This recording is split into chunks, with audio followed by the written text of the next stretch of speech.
नमस्कार शेळी पालक मित्रांनो. मी डॉक्टर महेंद्र वामन आपल्या शिवशंभू गोट फार्मवरून ही माहिती सांगत आहे. तर बऱ्याचशा मित्रांच्या शेळी पालकाच्या कमेंट येत होत्या की सर आमच्या शेळ्या गाभण राहत नाहीत, वर्ष शेळ्या खाली राहतात. तर अशा शेळ्यांसाठी आपण काय करायचंय, ही मॅग्नोर कंपनीची फर्टिब्लूम ॲडव्हान्स नावाची पावडर येते.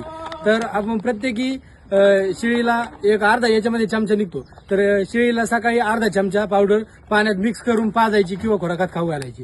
ही पावडर कंटिन्यू 21 दिवस द्यायची. 21 दिवसानंतर आपली शेळी हिटवर आली तर ती ब्रीडिंग करून घ्यायची चांगल्या मेलकून. आणि ब्रीडिंग झाल्यानंतर 2 तासांनी किंवा ब्रीडिंग झाल्यावर लगेच ही मॅग्नोर कंपनीचं फर्टिब्लूम नावाने ब्रुसिलिन कंटेनचं इंजेक्शन येतं.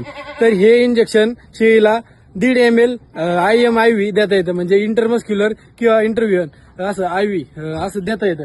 तर हे दिल्यानंतर आपली शेळी गाभण राहील. धन्यवाद.